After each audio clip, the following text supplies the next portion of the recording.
Have you ever been there? You're trying to learn programming. You know it's this amazing skill, but you just feel lost.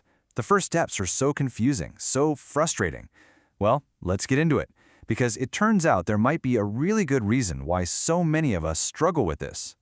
And wow, this quote, it just nails it, doesn't it? It's from a computer scientist named Octavio Baez Hidalgo, and it perfectly captures that feeling. He says it's like being asked to write a poem in Esperanto when you're not a poet and you don't even know the language. I mean, think about that. You're trying to be creative, you're trying to solve a tough problem, all in a language you literally just started looking at. It's a total recipe for confusion. So, okay, let's really dig into why learning to code can feel like this huge paradox. Because on the one hand, the appeal, it has never, ever been stronger.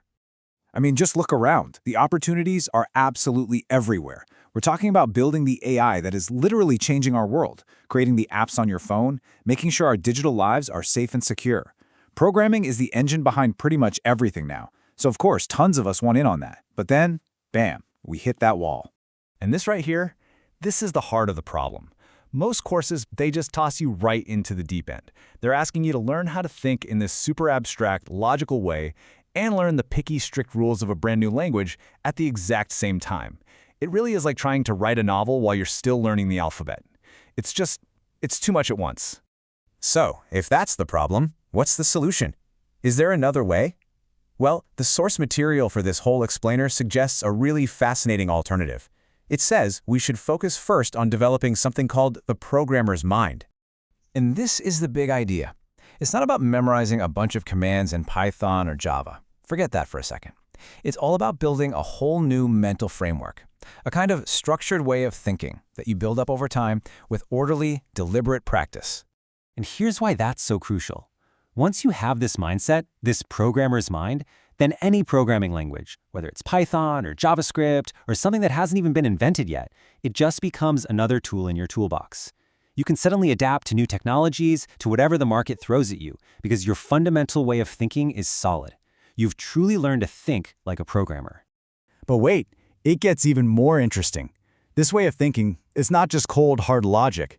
It's also deeply, deeply creative. In fact, the source we're looking at argues that a programmer is actually a kind of artist. Now, think about this for a second. A writer uses words in a language to create a book. A programmer uses words in a language to create a program. See the parallel? But, and this is a huge but, there's a key difference. You and I can read the same book, and you might love it, and I might hate it. Success is subjective, right? But a program? A program has to be perfect. It has one job: to work. It either works flawlessly or it's broken. There's no in between.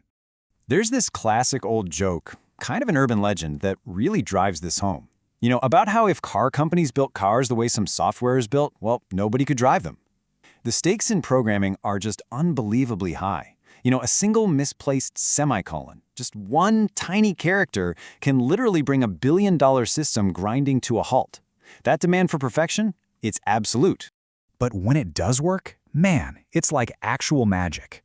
You're taking all these impossibly complex, tangled pieces and making them all work together as this one seamless, flawless thing. That is a truly creative act. It's incredible. Okay, so this programmer's mind thing sounds great, right? It's a powerful idea. But how do you actually get one? What's the roadmap? What does that path even look like? Well, the source actually lays out a pretty clear path. And what's so cool about it is that these steps, they're not really coding concepts. They're thinking concepts. For example, it all starts with just naming things. Simple, right?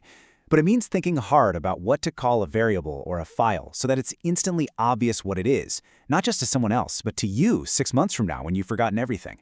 From there, you learn to define problems, solve problems, manage data, reuse your work. It's like a step-by-step workout for your brain. And here's the kicker. The method here is everything. The whole idea is to build this mental model using just words and your imagination first. You do all this before you get bogged down in all the picky syntax of a specific coding language. You're building your intuition, your logic, in this open space where your mind can just, fly free. So let's say you do this. You take this different path. You focus on building the mind before you dive into the code. Where does that get you? What's the big payoff? Well, the benefits they're huge. Seriously, when your foundation is this flexible way of thinking, you're not locked into just one technology. You can adapt to anything. You can pick up new tools and trends way faster. And your creativity? It's not limited by the commands you've memorized. It's supercharged by how you think. You're basically future-proofing your entire career. When you boil it all down, this whole approach is about empowerment. It's saying that the most powerful tool a programmer has isn't their fancy computer or the latest, hottest framework. Nope, the ultimate tool is their own mind, a mind that's been trained to see problems with crystal clarity, to imagine solutions creatively, and then to build them with absolute precision. And all of this leaves us with one last, really big question to think about. With technology changing faster and faster every single day, is the most valuable skill really knowing a specific coding language that might be totally obsolete in 10 years? Or is it mastering a creative way of thinking that'll last you a lifetime?